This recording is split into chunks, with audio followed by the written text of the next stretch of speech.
The enemy attack came without warning. The peaceful morning at the SEAL training base was shattered by the deafening sound of mortar rounds crashing into the ground. Explosions erupted, sending plumes of smoke and debris into the air. Panic rippled through the personnel as the base was thrown into chaos. "Contact! Contact!" The radio crackled with urgent commands. A SEAL team leader, Commander Ryan Steele Patterson, shouted orders as he and his team dove for cover. The base was under siege. Enemy snipers had positioned themselves on high ground, firing with deadly precision, while the sound of gunfire echoed in every direction. But amidst the panic, there was one person who wasn't running for cover. A young woman, previously unnoticed by most, was calmly assessing the situation. She was just the cleaning girl, the one who swept the brass, patched the bullet holes, and restocked ammunition. Victoria Chen had spent the last 2 years quietly working in the shadows of the Navy SEALs. Her name had never been spoken by the elite warriors who trained here. She was invisible to them, treated like part of the furniture, an insignificant part of the daily grind. But today was different. As the attack escalated, Victoria's calm demeanor stood in stark contrast to the chaos around her. Without hesitation, she moved toward the equipment storage area, her mind already racing with calculations and tactics. Her quiet demeanor masked an incredible secret. Victoria Chen was no ordinary cleaning girl. She was a sniper, trained by one of the best. And today, she was about to reveal a talent no one had ever seen coming. If you think you've heard this story before, think again. Subscribe to Requiem of Fear for more untold stories of hidden heroes. Victoria Chen was practically invisible to the SEALs. To them, she was just the cleaning girl, nothing more than a fixture in their world of high-stakes training. For 2 years, she had quietly carried out her daily duties at the Naval Amphibious Base Coronado, home of the Navy SEALs' grueling training exercises. At 26 years old, with her dark hair always tied back in a simple ponytail and brown eyes that seemed to miss nothing, she had become a silent observer of the elite warriors who passed through the base. Each morning, Victoria would arrive at 0500 hours, long before the first shots rang out at the range. Her role was simple but necessary: clean the shooting ranges, replace targets, and maintain the equipment. The SEALs barely acknowledged her presence. She swept up brass, patched bullet holes in the target boards, and restocked ammunition, never once entering their conversations or getting involved in their world. But what they didn't know was that Victoria was far from ordinary. She wasn't just the girl who picked up after them. Beneath her unassuming exterior was a mind and a set of skills forged by a legendary grandfather, Master Sergeant David L. Phantasma Chen, a Green Beret sniper who had become a living legend in Vietnam. With 134 confirmed kills, he was whispered about in military circles as one of the deadliest snipers ever to walk the earth. Victoria's childhood had been spent on her grandfather's ranch in rural Montana, where he had taught her the art of precision shooting. While the SEALs trained to perfect their craft, she had been perfecting hers in silence, waiting for a moment to prove her worth in a world that had ignored her. Victoria's training was unlike anything the military could offer. Her grandfather, David L. Phantasma Chen, had been a master of the craft, an expert sniper whose name was spoken in hushed tones within military circles. A Green Beret in Vietnam, David's precision and skill had earned him a reputation as one of the deadliest snipers in the world, with 134 confirmed kills to his name. His influence on Victoria was profound. From the moment she could hold a rifle, he began shaping her into a marksman who could outshoot even the most seasoned veterans. Victoria grew up on her grandfather's ranch in Montana, a place where silence reigned and every action was deliberate. As a child, she was trained not just to aim, but to understand the intricacies of ballistics, wind reading, and breathing control. The most valuable lesson she learned from David wasn't about pulling the trigger. It was about patience, about waiting for the perfect moment to strike. Little bird, her grandfather would say as they practiced, "A true sniper isn't someone who just shoots well. A true sniper is invisible, calculating, and always in control of their environment. Your rifle is just a tool. Your mind is your real weapon." Victoria absorbed every lesson. By her teenage years, she was out shooting adult hunters and competitive marksmen who couldn't fathom how a young girl could have such exceptional skill. David entered her in civilian marksmanship competitions, where she competed under an assumed name. She won championships that would have drawn attention if anyone had known who she truly was. At 18, Victoria scored perfect marks on every military shooting test she took, outshining male candidates who had years more experience. But despite her impeccable scores and record-breaking performance, institutional bias stood in her way. Military recruiters, unable to see beyond their gendered expectations, dismissed her talent. Instead of offering her a spot in sniper training, they suggested she pursue less combat-focused roles. Despite the obstacles, Victoria refused to give up on her calling. She enrolled at Montana State University, where she earned a degree in ballistics and mechanical engineering. But still, her dream of joining the sniper ranks was denied. Discrimination was never overt, but it was there, persistent and discouraging. Eventually, Victoria took a job as a range maintenance specialist at Coronado, reasoning that working around elite military training was better than being shut out completely. She quietly studied the SEALs, memorized their tactics, and honed her shooting skills at civilian ranges, all while remaining hidden in plain sight, waiting for her moment to rise above the limits that had been imposed on her. Victoria had just finished replacing targets at the 800-meter range when the first mortar explosion shook the ground beneath her.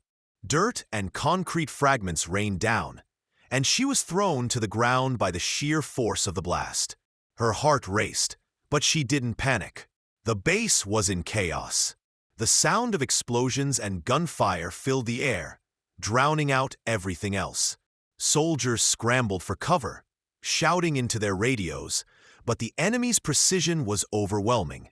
"Contact, contact!" Commander Ryan Steele Patterson's voice crackled through the radio.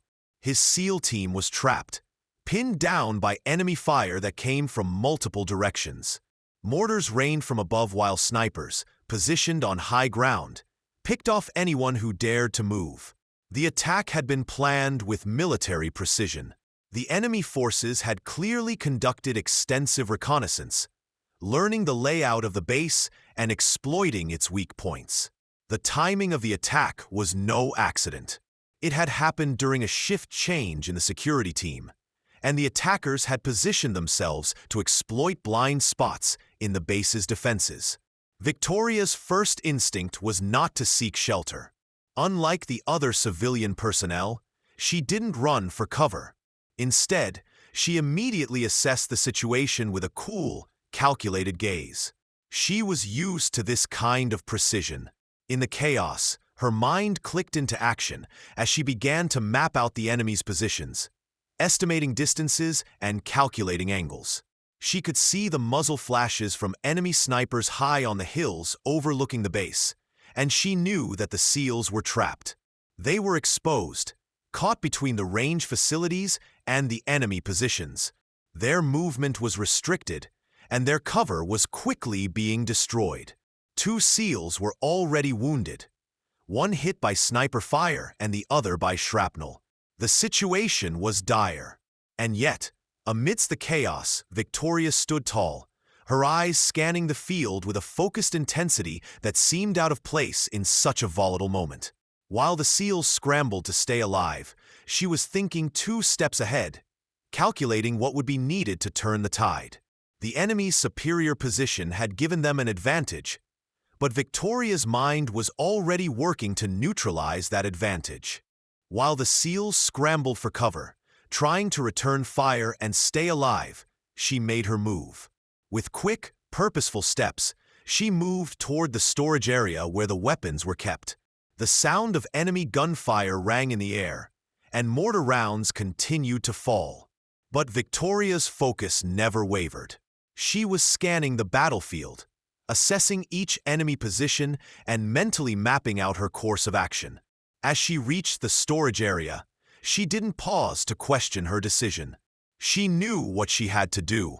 She grabbed the Mark 11 sniper rifle, exactly the same weapon the wounded SEAL had been using before he was hit.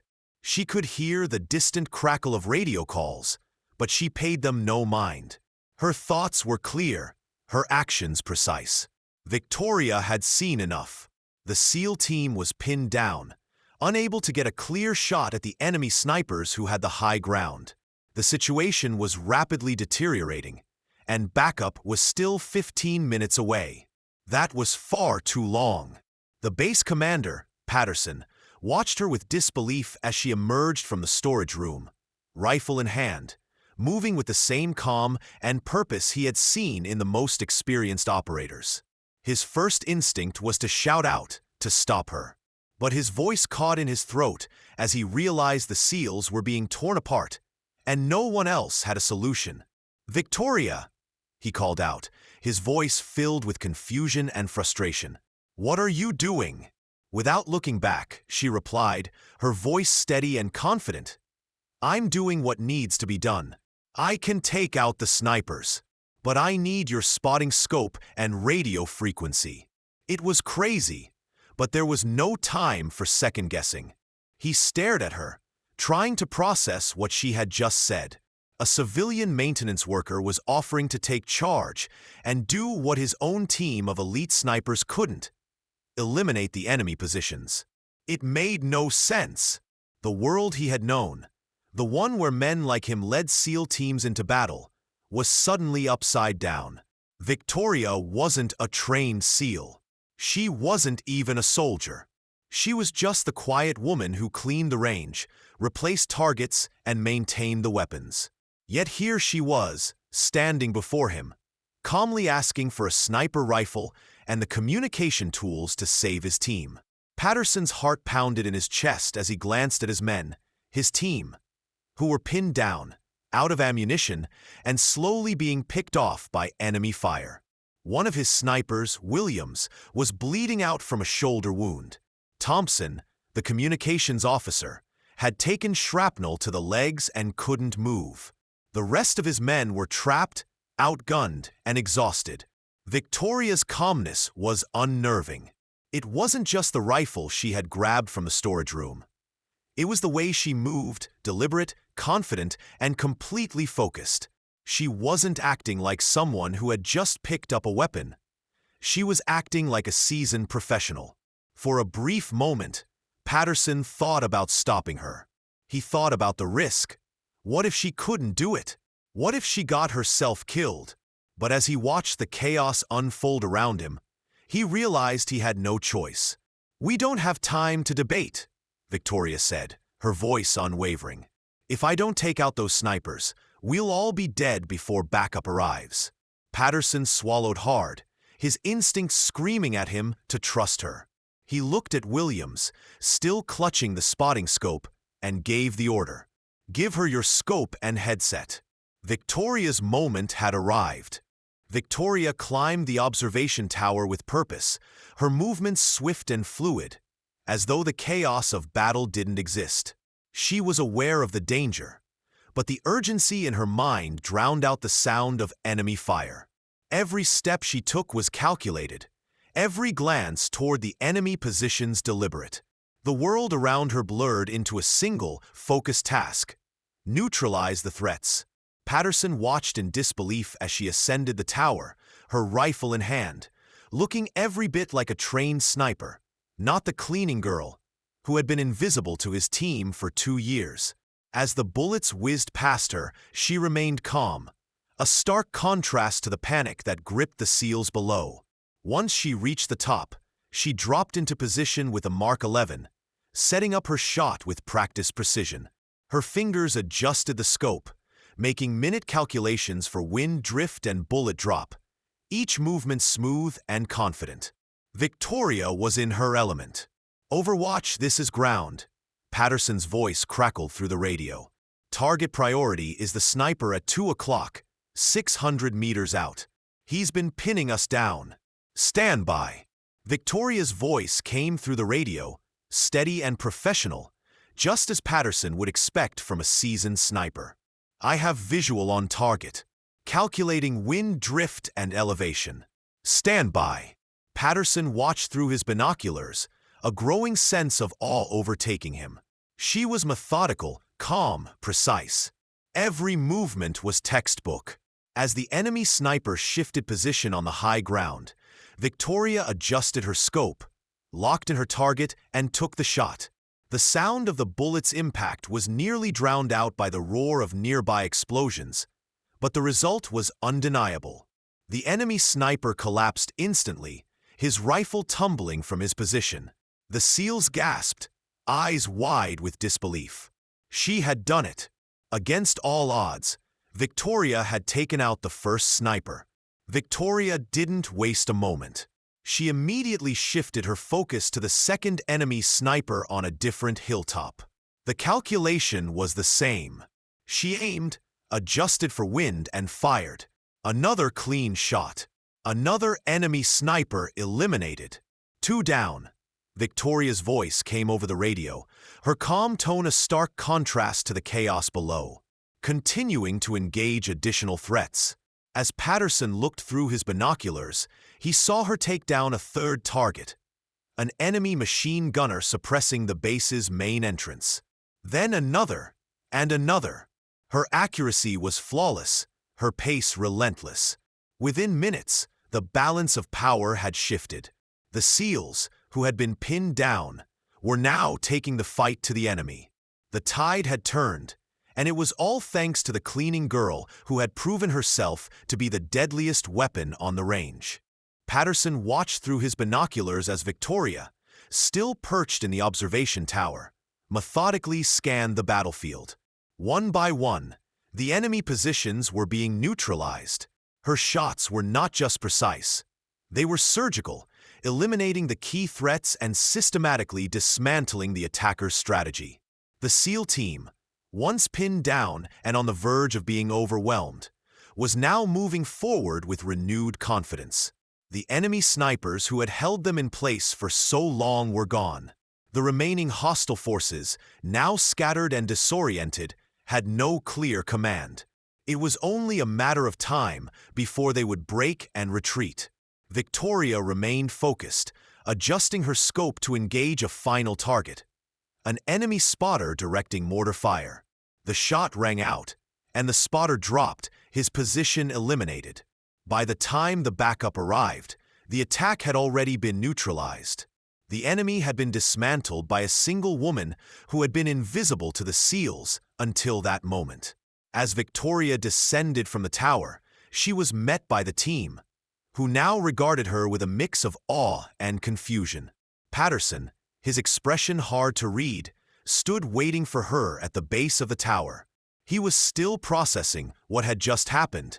"Chun," he said, his voice quieter than usual. "I need you to explain to me what just happened." Victoria handed him the Mark 11 rifle, her demeanor returning to the calm professionalism she had always displayed. "Sir, I just did what needed to be done." Patterson stared at her for a long moment, trying to reconcile the woman who had just saved his team with a cleaning girl he had overlooked for years. He finally nodded, his respect for her now undeniable. The after-action reports from the Coronado attack were classified, but they quickly became case studies within Special Operations Commands. Victoria's performance was analyzed in military circles as the perfect example of precision shooting under combat pressure. Her ability to dismantle a highly coordinated enemy attack with nothing but her skills and sheer willpower was a lesson in itself. Commander Patterson, who had once seen Victoria as nothing more than a maintenance worker, became her most vocal advocate. He often recounted the events of that day, telling anyone who would listen, "Chun didn't just save my team that day. She taught us that the most dangerous assumption we can make is thinking we know everything about the people around us." Victoria's story, once dismissed as a tale of an invisible woman, had become a powerful reminder that greatness doesn't always announce itself. It doesn't always fit the mold we expect. Sometimes, the most elite warriors are the ones cleaning up after those who think they are elite. The military, once blinded by assumptions and traditional gender roles, now recognized Victoria for what she truly was. A highly trained sniper who had spent her life perfecting a craft that most people couldn't even begin to understand. Within 6 months, she received a direct commission as a Navy officer and was assigned to the military's most elite sniper programs. Victoria's journey wasn't just about proving her skill. It was about shattering expectations and challenging the systems that had once excluded her. It was about showing the world that real strength often lies hidden, waiting for the right moment to emerge. And when it does, it can change everything. In a world where we often judge people by appearances and preconceived notions, we overlook the quiet heroes, the ones who don't seek the spotlight, but who are ready to step up when it matters most.